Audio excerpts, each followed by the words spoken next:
किसान भाइयों नमस्कार। मेरा नाम है देवेंद्र सिंह और आप बने हुए हैं मेरे यूट्यूब चैनल क्रिएटिव देव पर।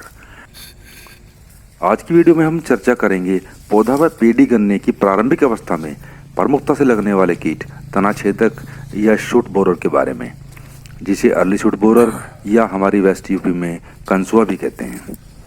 किसान भाइयों, मेरी टॉप बोरर कीट पर बनी वीडियो को आप सभी की मिल रही सराहना के लिए मैं आप सबका धन्यवाद करता हूँ। किसान भाइयों, मेरी सभी वीडियो में मेरा प्रयास रहता है कि मैं वीडियो व पिक्चर्स की सहायता से प्रैक्टिकली आपको वो टॉपिक करके या दिखा के आपको उस टॉपिक की जानकारी दे पाऊँ, जिससे आप अपनी फसल में उस कीट की प्रारंभिक अवस्था में ही पहचान कर उससे छुटकारा पाने का इंतजाम कर सकें। किसान भाइयों, तनाछेदक या अर्ली शूट बोरर चिलोइन्फस कैटलस नामक एक कीट है जो गन्ने के पत्तों की निचली सतह पर गुच्छे में अंडे देता है। इनमें से लार्वा निकलकर गन्ने के तने में जमीन के लेवल से कुछ सेंटीमीटर ऊपर छेद कर अंदर घुस जाते हैं, जहां ये मध्य सिरा को खाकर गन्ने की गोब को सुखा देते हैं। उस समय तक ये लार्वा एक बड़ी सुंडी का रूप ले चुके होते हैं। ये सुंडी उसी जगह पर प्यूपा में बदल जाती है, जिसमें से कुछ समय बाद उड़ने वाली वयस्क कीट बाहर निकलती है। इस प्रकार 30 से 45 दिन में ये कीट अपना जीवन चक्र पूरा करता है। तनाछेदक अर्थात शूट बोरर से प्रभावित खेत की पहचान इसकी प्रारंभिक अवस्था में ही आसानी से हो जाती है। खेत में निरीक्षण करने पर आपको ग्रसित पौधे की गोब सूखी हुई दिखाई देगी। इसको बाहर खींचने पर यह आसानी से बाहर आ जाती है। इसमें नीचे की तरफ आपको छोटे छोटे कीड़े दिखाई देंगे जो वास्तव में गोब के सड़ने के कारण हो जाते हैं। ग्रसित पौधे को अगर ध्यान से देखेंगे तो जमीन से कुछ सेंटीमीटर ऊपर इसमें छेद दिखाई देगा।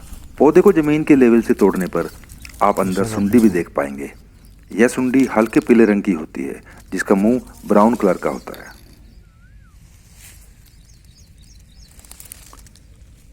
किसान भाइयों, तनाछेदक अर्थात अर्ली शूट बोरर की रोकथाम के लिए पौधा गन्ना कटाई के 1 महीने के अंदर जब हमारे पेडी गन्ने में फुटाव हो रहा होता है तो 50 किलोग्राम DAP, 25 से 30 किलोग्राम पोटास, 5 से 8 किलोग्राम किसी भी अच्छी कंपनी की दानेदार कीटनाशक दवा जैसे बायर की रीजेंट, इंसेक्टिसाइड इंडिया की सार्जेंट, इफ्को की सिंजन इत्यादि, 3 किलोग्राम सल्फर WDG 80% और बेहतरीन फुटाव के लिए किसी भी अच्छी कंपनी का बायो फर्टिलाइजर जैसे बायोविटा, बायोजाइम, धनजाइम या इफ्को की सागरी का 8 से 10 किलोग्राम प्रति एकड़ के हिसाब से डालकर खेत में पानी भर दें। किसान भाइयों, खेत में पानी भरने के बाद भी हम इस मिश्रण को डाल सकते हैं।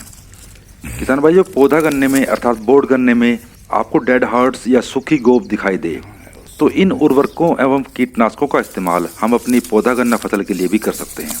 किसान भाइयों, इन उर्वरकों एवं कीटनाशकों के इस्तेमाल पर विस्तार से जानकारी के लिए आप ऊपर आई बटन दबाकर मेरी पेडी गन्ना प्रबंधन पर बनाई गई पार्ट 1 वाली वीडियो देख सकते हैं।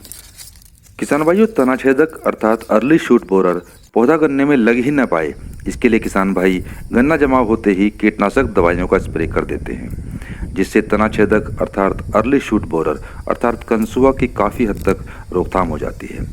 इन कीटनाशक दवाइयों की चर्चा हम दूसरी वीडियो में करेंगे।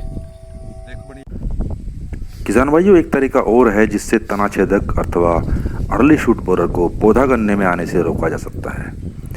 मार्च महीने में बोई जाने वाली गन्ना फसल में अगर आप सह फसली के तौर पर मक्का या ढैंचा बो देते हैं तो इससे तनाछेदक अथवा अर्ली शूट बोरर जो 30 से 60 दिन की फसल पर ज़्यादा आक्रमण करता है, गन्ना फसल के साथ में बोई जाने वाली सह फसली जैसे मक्का व ढैंचा पर आक्रमण करेगा, क्योंकि इन फसलों का तना गन्ना फसल के मुकाबले ज़्यादा कोमल होता है और लार्वा को इनके तनों में छेद करके अंदर घुसना आसान रहता है और हमारी गन्ना फसल इसके आक्रमण से बची रहती है।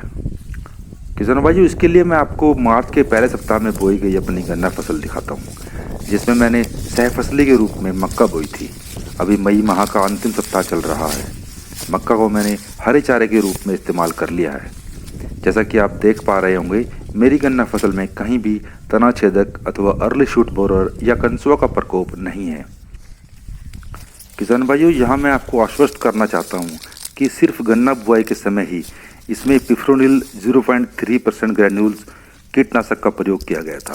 इसके बाद इसमें किसी कीटनाशक का उपयोग नहीं किया गया है। क्योंकि गन्ना फसल के साथ में बोई जाने वाली मक्का का उपयोग हमें अपने पशुधन के लिए हरे चारे के रूप में करना था। तनाछेदक अथवा अर्ली शूट बोरर अथवा कंसुआ का आक्रमण अगर फसल पर हुआ भी है तो वो मक्का की फसल पर हुआ है। गन्ना फसल पर इसका प्रकोप दिखाई नहीं दे रहा है। किसान भाइयों, आज की वीडियो में इतना ही। आशा करता हूँ आपको वीडियो अच्छी लगी होगी। किसान भाइयों, अगर वीडियो आपको जानकारी से भरपूर लगी हो तो लाइक आइकन को जरूर दबाएं। अपने साथियों के साथ इसको शेयर करें।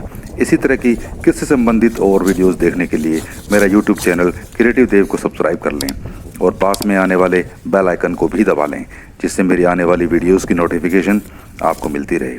फिर मिलते हैं जानकारी से भरपूर एक नई वीडियो के साथ। तब तक के लिए जय हिंद, वंदे मातरम।